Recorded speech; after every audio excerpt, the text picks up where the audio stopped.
looking at the Gulf Coast connection to the assassination of John F. Kennedy. Our journey is going to take us from Mobile, Spring Hill College, to Fairhope, New Orleans, and finally Pensacola. Tonight, you're going to hear from a Mobile man who is the only surviving person who took part in the very controversial autopsy of our 35th president. Here's our investigative reporter, Brendan Kirby, with the story. Jim Jenkins, a fresh-faced 21-year-old on the day Kennedy died, assisted in one of the most famous autopsies of all time at the Bethesda Naval Hospital. Actually, I'm the only one. Jenkins, who's lived in Mobile since 1991, This is actually my handwriting. wrote a book last year that's fueled conspiracy theories about the assassination. He tells me that doubts he felt that day only have intensified over the years. I think that before we even started the autopsy, there was preordained results that would correlate with a single bullet. That would be the infamous single bullet theory, the official conclusion of the Warren Commission. That report held that Oswald was the lone shooter. The body was removed from here. Jenkins points to notes he made in the autopsy room to show why he finds it so implausible. If it was from the book depository, it would have had to have gone in that way, came back up, went out that way. Jenkins also says the Warren Commission misidentified the location of Kennedy's wounds, as shown on a diagram he made at the time of the autopsy.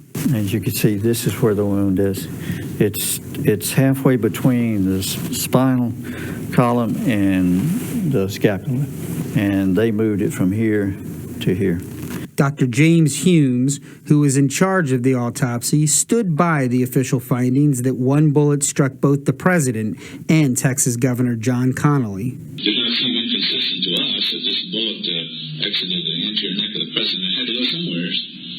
And the person who was sitting in front of him was the former governor. If it didn't hit him, I, for the world, have no idea where it went. But Jenkins describes other irregularities, starting with the choice of Bethesda Naval Hospital as the facility to perform the autopsy.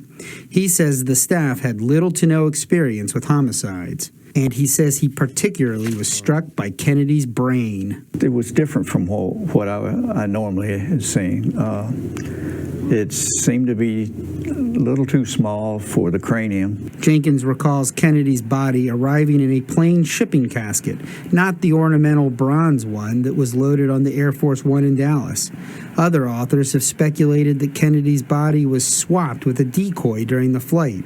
Even some experts who concur with the Warren Commission findings have acknowledged errors and other deficiencies during the autopsy. Yet 4 government investigations that followed reached the same basic conclusion. Dr. Michael Bodden, a famed forensic pathologist who chaired a team of doctors who reviewed the autopsy in the 1970s, tells me he has the same opinion now as he did then. Clearly, the Warren Commission was correct. 2 bullets from behind, and we further confirmed that with other things that we found. 26 trained medical personnel at Parkland Hospital saw with their own eyes the back of the president's head blasted out. Dr. Peters. There was a large 7-centimeter opening in the right occipital parietal area. A considerable portion of the brain was missing there. Almost a fifth or possibly a quarter of the back of the head had been blasted out, along with the underlying brain What is tissue. the proper time to declare one dead for the last price? There was also a large fragment of skull attached to a flap of the scalp. The exit hole in the rear of his head measured about 120 millimeters or 5 inches across. Not one of the civilian doctors who examined the president at Parkland Hospital regarded his throat wound as anything but a wound of entry. But then the body was illegally moved to Washington for the autopsy. Because when a coup d'etat has occurred, there's a big difference between an autopsy that is performed by civilian doctors and one that is performed by military doctors under order. The departure of Air Force One from Love Field that Friday afternoon was not so much a takeoff as it was a getaway with the newly sworn-in president. Objection, Your Honor. Sustained. On the plane, of course, Lee Harvey Oswald's guilt was announced by the White House Situation Room to all passengers before any kind of investigation had started. The angry lone nut solution beginning to take its shape. Objection, Your Honor. Sustained. Mr. Garrison, would you please bottle the answer? The 3 Bethesda Naval Hospital doctors picked by the military left something to be desired, in so much as none of them had any experience with combat gunfire wounds. Through their autopsy, we've been able to justify 8 wounds and just 2 bullets. 3 to Kennedy, 5 to Conley. Look what I found. One of them being the magic bullet. FBI?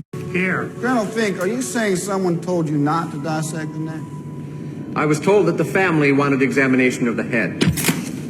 Oh, Christ. Looks like half his brain is gone. Let's weigh it. 653 grams. As a pathologist, it was your obligation to explore all possible causes of death, was it not? I had the cause of death. Your Honor, I would ask you to direct the witness to answer my question.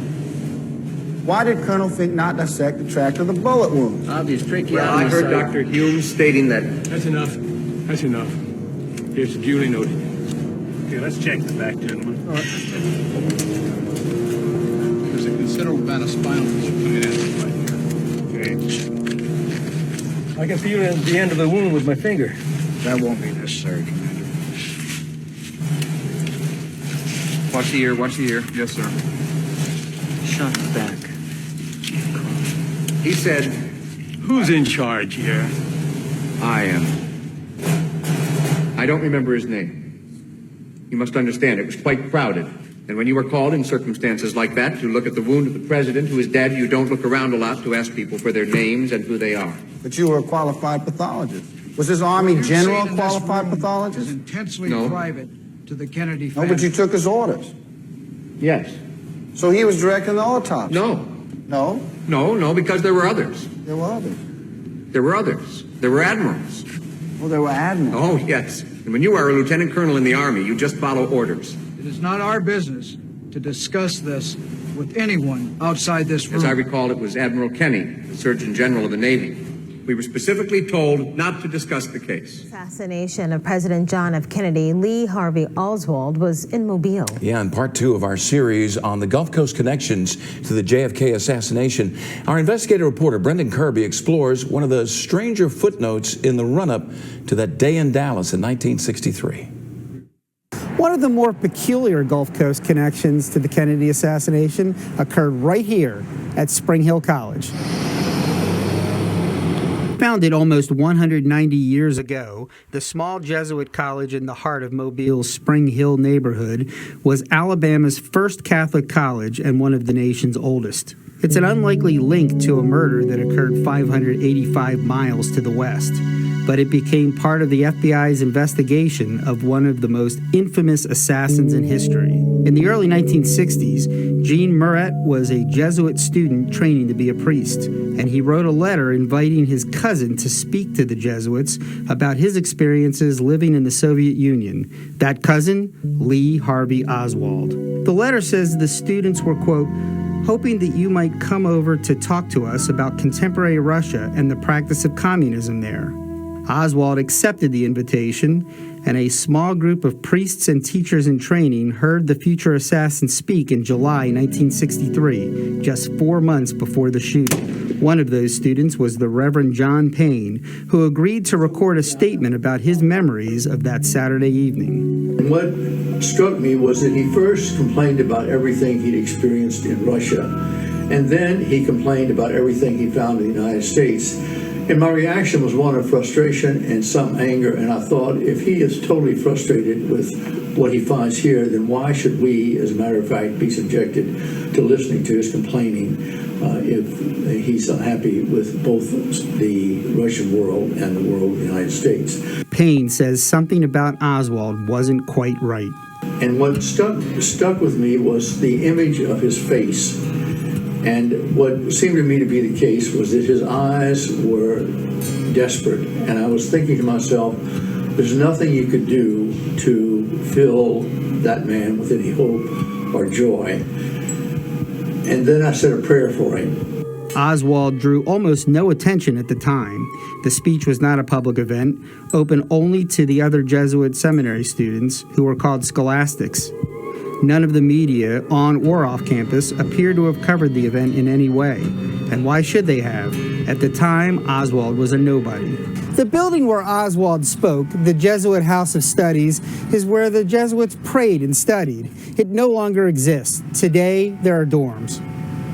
Spring Hill College Library Director Gentry Holbert says it was not unusual for the Jesuits to have weekend speakers. Oswald had lived in Russia and had some talks on communism, and Jesuits like to hear from everyone, so to them it was just a normal, oh, here's an interesting person coming into town. This is a sad time for all people. We have suffered a loss that cannot be weighed. Within days of Kennedy's violent death, the Spring Hill College speech got on the FBI's radar. 2 special agents from Mobile tracked down every lead, questioning people who saw Oswald speak.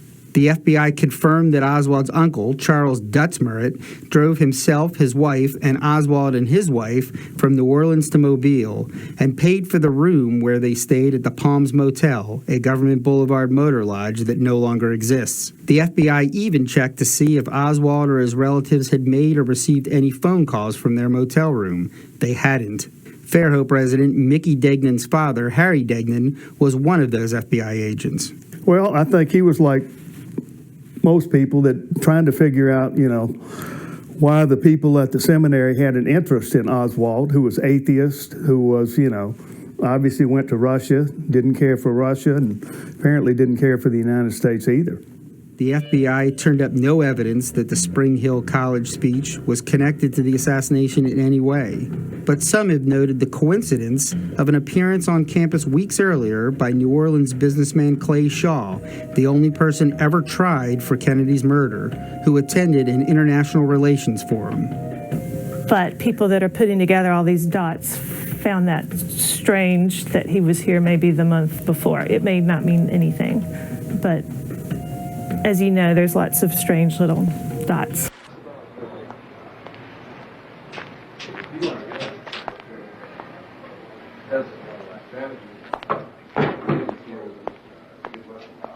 Hi. What can I do for you? Well, could you drill this to mount a telescopic sight?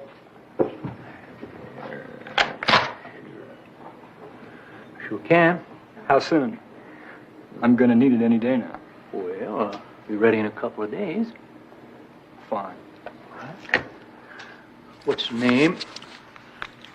Lee Harvey Oswald. Good. Thanks. It was the real swinging spot in town. Everybody came. Businessmen, politicians from Austin, LBJ's friends. Dallas was low book town back then. I mean, you chewed toothpicks, played dominoes, spit, date a policeman. Jack, I mean, that was exciting. There were always cops there. Jack liked him around, even though he used to throw out the drunks himself. He was kind of a violent-tempered man, actually. Hey, how are you? You know, everybody in those days knew Jack was a mob. Cops back then, they were bad. They'd shake you down for the money in your pocket. You know, there was this one case I'll never forget. Beverly, what about Lee? Beverly, come over here. Well, one time I came in and Jack introduced me to these 2 guys. Hi, baby. He said, Beverly, I'd like you to meet my friend Lee. I want you to meet my friend Lee Oswald. This is Beverly. I don't remember the other guy's name. But he was a weird-looking guy. He had these eyebrows. It kind of looked like a buzzard. Well, Lee didn't make much of an impression. He was, well, he really wasn't very good looking, and he didn't look like he had any money. And he was in a bad mood, so I didn't pay him much mind.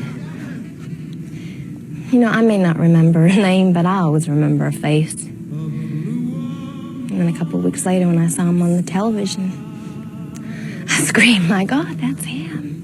One of the strongest Gulf Coast connections to the John F. Kennedy assassination lies deep in the lesser-known history of New Orleans. Here's our Shelby Myers to connect the dots. The birthplace of an assassin and the city where the only trial for JFK's murder was held, is New Orleans also home to a diabolical plot to kill the nation's 35th president? New Orleans. a city rich in culture, cuisine, and conspiracy. It's a question that's been asked for over 50 years, from the bayous to Bourbon Street, because the accused assassin was a native son. I think it's an unfortunate connection to New Orleans. Lee Harvey Oswald was born in New Orleans in 1939. After a stint in the Marine Corps and defection to Russia, Oswald came home. He lived on Magazine Street in the corner of a building that now houses a law firm. He was described early on, and especially by his Marine Corps drill instructors, as being something of a loner. And so he didn't really have a place that he could say was his own in New Orleans. But according to biographers, Oswald wanted to be famous and remembered throughout history. Oswald was in and out of New Orleans as a pro-Castro sympathizer that handed out propaganda in favor of Cuba and the USSR, but he also infiltrated an anti-Castro group as a spy in New Orleans. On Canal Street, the busiest street in New Orleans, Oswald was seen multiple times handing out fair play for Cuba leaflets. Did a building link Oswald to a conspiracy? Stamped on the bottom of those pamphlets he was passing out, an address, 544 Camp Street, right here, the old site of the Newman building. But what's interesting about that address, FBI agent Guy Bannister had his office at the same building under a different address. New Orleans District Attorney Jim Garrison found the possible connection between Oswald and Bannister intriguing. In 1967, Garrison opened his own investigation and kept it secret from the public.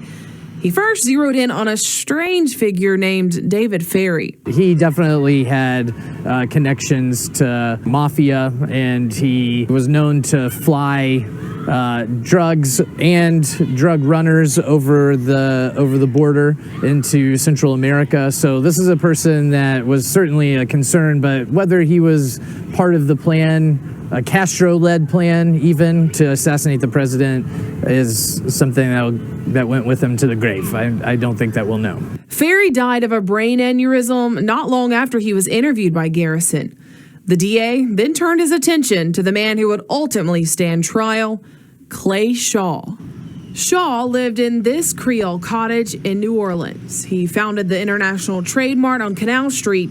The old building was destroyed, but this one still stands today. There's a lot of backstory that goes into this. Garrison was actually reprimanded by Clay Shaw at Brennan's one time because Garrison had gotten drunk and was slapping his wife around in the restaurant, and Clay Shaw intervened. And so he later, when reading the Warren Commission report, saw that there was a person named Clay Bertrand, and he said, "Oh, Clay, it must be Clay Shaw." It was here 50 years ago at the Orleans Parish Criminal District Court. Clay Shaw was the only person to go on trial for the assassination of John F. Kennedy.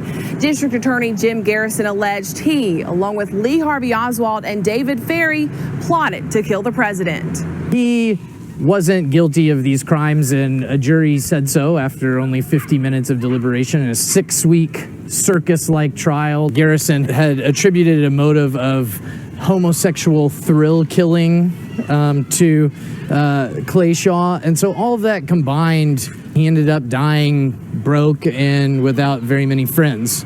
And that's something that usually gets lost in this whole story. We think about, what was Garrison like? Was it true what he did?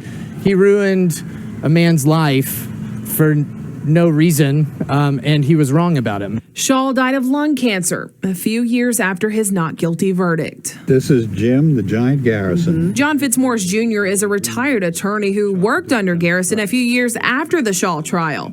He says there really was division within the district attorney's office over it. So you think it was a wild goose chase to put Clay Shaw on trial for? I think so, yes. There were a lot of people I still run into that say, he had something. He really had something. Now, I've read, and this is all secondhand, I have read everything there was to read about that assassination, and he wasn't on anything. I don't know where he was going with that. Garrison would lose his job at the DA's office, but didn't ruin his career. He served out the rest of it as a judge in the 4th District. Whether it's in the stories tour guides share with visitors on Canal Street or in the comment section of various YouTube videos, people still talk of conspiracy. A plot carried out in Dallas that was birthed in New Orleans. the best part about a conspiracy theory is no one is ever going to agree on it. So you'll always keep talking about it. Garrison passed away in 1992 of cancer. While working on this story, I reached out to his 5 children for an interview, but they never responded. Oh, hell, I got some guys dead. It don't matter no more. It was about all those people that was hanging around the office that summer. See, I was never part of the operation, you know. I was just there taking care of their private eye work, you know, as it came in for Guy. Not much did, but that's why I was there. It was a nut house. All Cubans come and go. They all look the same to me. Dave Ferrie. We know about him? Yeah, we know Dave. Was he there? Right, he practically lived there. Don't fuck this one up. See, the whole thing, it was all cloak and dagger stuff, you know. They called it Operation Mongoose. The whole idea was they were going to train these Cuban exiles, you know, for another invasion of Cuba. Mm-hmm. Well, hell, Bannister's office, that was part of the supply line, you know, from Dallas through New Orleans to Miami. They were stockpiling arms, explosives. All this right under the noses of the intelligence community in Lafayette Square? Yeah, everybody knew everybody, you know, they were all part of the network. They were all working for the CIA. You know, pilots and then black operators and the civilians and the military. Hell, everybody in those days was running guns somewhere. Fort Jefferson, Bayou Bluff, Morgan City, you name it. Oh, McAllen, Texas. Big gun run operation. M1, A1, select the switch, fully automatic, like a machine gun. Bannister, where does he fit in all this? He was running his camp up north of Lake Pontchartrain there. You know, Ferrie was doing a lot of the training. They had a shooting range, a lot of tropical territory, you know, like you got in Cuba. There's some Americans were trained there, too, a few. Nazi types, mercenaries. And Ferrie, though, Jesus, he was the craziest. Anyway, late summer, the party was over. You know, because Kennedy didn't want another one of them Bay of Pigs, so he told the FBI, shut up the camps, you know, and confiscate the napalm C4 and stuff like that. So I think that the G-men, they were just going through the motions for Washington. See, their hearts were still with their old FBI buddy Bannister. Oswald? Yeah. Yeah, He what? was there, too. He was there. He was, you know, sometimes meeting with Bannister. It's really giving me an allowance, you know, because I got expenses. I got a $12. The door shut. Other times, you know, shooting the bull with Ferrie, whatever, but he was there, all right. Anything more specific, Jack? It's important. No, one time, the secretary got upset. I can't believe it, Mr. Bannister. Lee Oswald is down on Canal Street handing out communist leaflets supporting Castro. It's okay, Delphi. He's with us. It's okay. Does anyone else It's not a household name, but it's who he knew and how he died that makes him another mysterious figure in the aftermath of John F. Kennedy's assassination. Like a footprint in the sand on the Pensacola beach, it's a story nearly washed away by time. I would say still it's kind of an unknown story. As a kid, Pensacola journalist Drew Buchanan was told of an ordinary house painter living in Dallas named Hank Killam. One of his closest friends and his coworker was the roommate of Oswald. And also another connection was Hank Killam's wife was actually a dancer at a nightclub for Jack Ruby. And Jack Ruby obviously was the man that assassinated Lee Harvey Oswald. So it's these two very interesting but disassociated connections, I assume, that have gotten people to kind of think in this conspiracy theory sphere. I know that the world shares the sorrow that Mrs. Kennedy and her family bear. Shortly after the president was killed, Killam claimed he knew too much because of those connections. The anecdotes were that he'd always heard inside information, possibly about the assassination plot itself. And after a few months after the assassination, leading up to March, he starts getting more and more paranoid, getting more and more suspicious of people following him. There's quotes of men in black suits following him, and he eventually comes home to Pensacola. He moved in with his mom here on Romano Street, but the paranoia didn't stop. He still had these suspicions and these theories that people were still following him. He would hear things. Nearly 4 months after JFK's assassination, Killam received a phone call around 4 in the morning, luring him from his bed. The accounts show that he had gone to possibly a couple bars, maybe seen some friends, or maybe been followed by some folks, maybe gotten into some trouble. But it led up to the fact that he had been found outside the Thiessen building, which is a very large building in downtown Pensacola, with his throat severed, and he bled out on the sidewalk. Police say Killam either jumped or fell from the first floor window of the old Thiessen building. He was found dead on the sidewalk about 35 feet away. His death report says city employees saw Killam staggering away from the window as a large piece of glass fell behind him. And the interesting fact was when the police came, when they did all the reports, they almost immediately ruled it a suicide. Suicide by Pensacola police, but accidental death by the coroner. Conflicting reports fueling conspiracy. Did Killam know too much? Author Gerald Posner mentions Killam in his book Case Closed, a New York Times bestseller and finalist for the Pulitzer Prize for History. They were finally, the family, going to have him go into an institution for some rehab on March 17th of 64. That's the day he gets up at 4 o'clock in the morning and ends up dead. I think he knows he's going to that hospital, and what happens is an accident.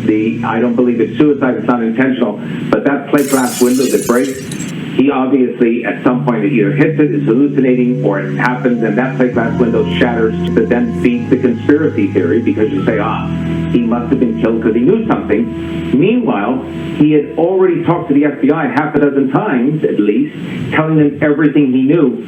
They didn't find it credible. It wasn't as though he was holding a secret. He had given the information he had, but then had this accident, so forever he's enshrined in the idea that maybe he knew something else. Killam was listed as taking amphetamines and barbiturates at the time of his death. Police noting he seemed to have a psychiatric problem, but didn't seem violent. Buchanan's curiosity to dig deeper into Killam's story gained some traction in Pensacola and beyond. His article on the strange guy and his puzzling death, now immortalized at a new bar called The Kennedy. Whether or not all the facts are right, we still don't know, but it's there for people to read and to kind of have a connection to Pensacola and a very large national news story. Another interesting footnote to this story, since there were conflicting reports of suicide or accidental death, Killam's brother wrote a letter asking the city of Pensacola to exhume Killam's body to determine the exact cause of death. But that never happened. I don't doubt their involvement, Bill, but at a lower level. Oh, come on. Could the mob change the parade route, Bill? Or eliminate the protection for the president? Could the mob send Oswald to Russia and get him back? Could the mob get the FBI, the CIA, and the Dallas police to make a mess of the investigation? I mean, could the mob get the Warren Commission appointed to cover it up? Could the mob wreck the autopsy? I mean, could the mob influence the national media to go to sleep? And since when has the mob used anything but 38s for hits up close? Mob wouldn't have the guts or the power for something of this magnitude. Assassins need payrolls, schedules, times, orders. This was a military-style ambush from start to finish. This was a coup d'etat with Lyndon Johnson waiting in the wing. Last night, our Shelby Myers took you to New Orleans for our ongoing series, The Gulf Coast Connection to the JFK assassination, including the suspicion that fell on a key figure, David Ferrie. Well, tonight, investigative reporter Brendan Kirby taking a closer look at the former pilot and anti-communist activist through the eyes of a Fairhope man whose father knew him. Fairhope resident James Waters grew up hearing stories of his father's career as a commercial airline pilot.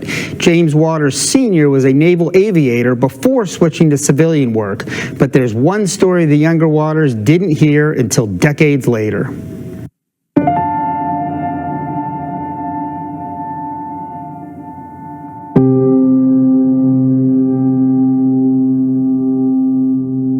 He was always very closed-mouthed about a lot of this stuff.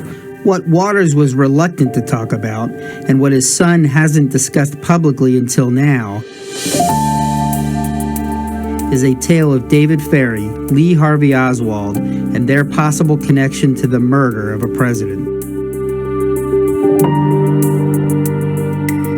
John F. Kennedy died 56 years ago this week in Dallas. The official conclusion was that Oswald committed the murder and acted alone. But suspicions have followed Ferrie, an airline captain and colleague of Waters' father at Eastern Airlines in the early 1960s. Waters says his father was stunned immediately after Kennedy's death when he saw Oswald's photograph plastered on the news. When he realized what it was, he was like, oh my God, I met that guy at Dave Ferrie's. Waters says that at the time, his father was a co-pilot, and co-pilots tended to follow the lead of the captains, even outside of the cockpit. For Waters' father, that meant attending parties. At one gathering at Ferrie's New Orleans home within a year of the assassination, Oswald stood out. He didn't look like the rest of the crew in the party, you know?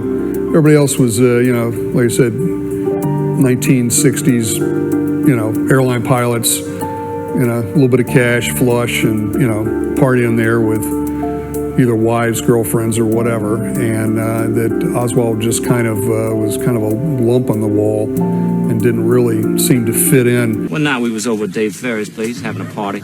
That was sometime late in the summer of '63. There was about 9 or 10 people there. Cubans, friends of Dave's, been doing some stuff in the bush with him.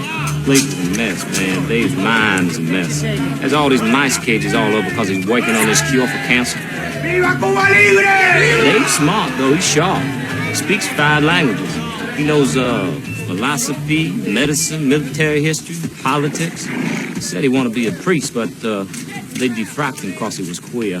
And that's where you met Oswald for the first time? Yeah, strange guy. Dave introduced him Willie, as, why don't you say hello to Leon Oswald? Hey, how you doing, man? What the fuck is he doing here? Well, fuck you, motherfucker. Okay, come on. Leon's in a bad mood. Don't get excited, he's all right. You said that this Leon was actually Lee Harvey Oswald. Fuck yeah. That lump on the wall, of course, would go on to become one of the most infamous assassins in history. But doubts about whether Oswald acted alone, or at all, emerged within just a few years of the Warren Commission's official findings. So you got anything new on the investigation? Who are you scared of, Dave? Me? New Orleans District Attorney Jim Garrison suspected Ferrie, portrayed by actor Joe Pesci in the 1991 Oliver Stone film about the case. David Ferrie is one of those, what we call, liminal figure. But University of New Orleans history professor John Fitzmaurice III dismisses the idea of a conspiracy involving Ferrie and the man Garrison put on trial, businessman Clay Shaw. He sort of walks between the legal and illegal side of New Orleans life here. I think that he was caught in yet another legal situation and that he seized upon an opportunity to implicate Shaw and Oswald. Ferrie was an instructor in the Civil Air Patrol and in the 1960s worked with an anti-communist organization. Questioned by the FBI 5 days after the assassination, Ferrie denied knowing Oswald. Waters' father is not the only person to say Ferrie and Oswald knew each other, however. This photograph that first surfaced in 2003 shows them together in the Civil Air Patrol in the 1950s. Author Gerald Posner, a lawyer and investigative journalist who spent years researching the assassination, concluded in his 1993 book Case Closed that Kennedy's death was not the result of a conspiracy. There are all types of stories about Oswald Ferrie in '63, none of which in the end I find credible, although I think some of the people believe them. I just don't find anything that absolutely ties the two together. And even if it did, the question then is, what does it have to do with the assassination? But Waters says 2 or 3 of the pilots his father worked with ended up dying mysteriously or committed to a mental institution. He says his father's proximity to Ferrie unnerved him as he continued his career far from New Orleans. I'd ask him about the JFK stuff, and he was very, very silent about it and almost scared to talk about it. My dad didn't fear much, but you bring that topic up and you could tell that it was very unsettling. The deaths that Waters references have been added by some to a long list of mysterious demises that conspiracy theorists have pointed to. Chief, David Ferrie. Come on in, Dave. Thank you for coming. You remember me, Mr. Garrison? I met you on Carondelet Street right after your election. I congratulated you. How could I forget? You make quite a first impression. And I've heard over the years you're quite a first-rate pilot, Dave. Really? Yeah, legend has it you can get in and out of any field, no matter how small. I'm a bit of a pilot myself. Flew grasshoppers for the field artillery in the war. Here, have a seat. Make yourself comfortable. Mind if I smoke, Mr. Garrison? How could I? Dave, as you know, President Kennedy was assassinated on Friday. A man named Lee Harvey Oswald was arrested as a suspect and was then murdered yesterday by a man named Jack Ruby. We've heard reports that Oswald spent the summer here in New Orleans, and we've been advised that you knew Oswald pretty well. I never met anybody named Oswald. Anybody told you that has to be crazy. But you're aware he served in your Civil Air Patrol unit when he was a teenager. No, if he did, I don't remember him. I mean, there were lots of boys in and out, you know. Well, I'm sure you've seen this. Perhaps you knew this man under another name. No, I never saw him before in my life. Well, that must have been mistaken information we got then. Thanks for straightening it out for us. I'm sorry that this has to end inconveniently for you, but I'm going to have to detain you for further questioning by the FBI. Why? What's wrong? Dave, I find your story simply not believable. Really? What part?